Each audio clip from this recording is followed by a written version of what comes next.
expliquer les liaisons. Alors il y en a des fautives, hein, les zéros, quand c'est le héros, bon ça va pas du tout. Mais il y a des fautes comme ça qui ont fini par passer dans la langue. Et alors il y a un mot pour ça qui est l'agglutination. Alors je vais vous expliquer, ça paraît un peu compliqué. En fait, le nombril, N-O-M, que je ne vous montre pas, N-O-M-B-R-I-L, au départ c'est une agglutination. C'était un, plus loin, ombril.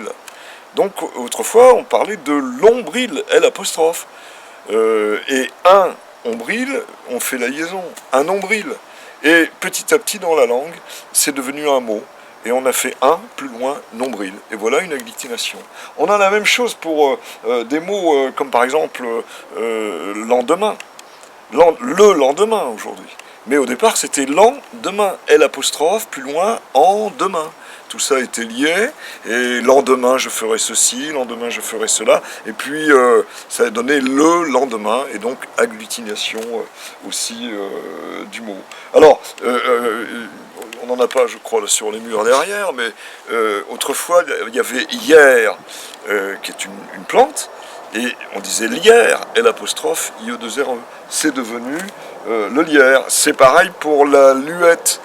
Huette, en fait, ça vient du latin uva, ça veut dire petit grain de raisin, et c'est ce que nous avons anatomiquement au fond de la gorge, et c'était luette, l'apostrophe UE de TE, et ça donnait la luette. Donc voilà, pour toute une série, si vous voulez, d'agglutinations qui ne manquent pas de charme. Ça, c'est des agglutinations de noms. Mais il y en a eu aussi avec des pronoms personnels. Et donc, par exemple, tante, T-A-N-T-E, ma tante, sa tante, c'était tante T apostrophe A N T E, parce qu'au Moyen-Âge, c'était très fréquent qu'on ait comme ça une apostrophe et qu'on fasse une liaison, qu'on ne disait pas ma tante, mais ta tante, mais tante, T apostrophe A N T E.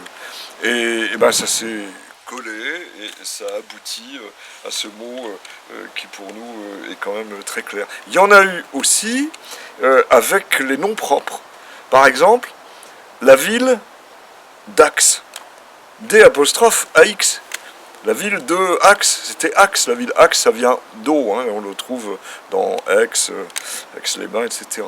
Et en réalité, il y en a encore une qui est plus nette, c'est Noirmoutier. On allait en Noirmoutier. Vous savez que souvent, autrefois, on disait on allait en, comme on va dans une province, on allait dans une ville. Et Noirmoutier, c'était le nom de la ville.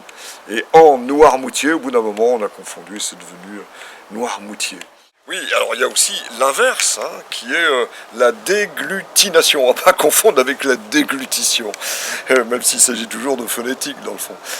Mais la déglutination, c'est quand, par exemple, dans les noms propres, il y avait Apulia, région d'Italie, L apostrophe, Apulia, la Pouille, et qui a fini par donner deux mots, Pouille, prenant son indépendance. Et puis la plus connue, c'est peut-être Mamie, la Mi, M-I-E, qui n'est pas la moitié, même si ça pourrait le laisser croire, mais qui est dans le fond la déglutination de mon ami, M apostrophe A-M-I-E, qui a donné Mamie, et puis qui a fini par faire deux mots, mamie. Alors évidemment, inutile de dire qu'il faut pas, il faut préférer dire mamie que viens ici, ma petite déglutination, c'est pas joli du tout.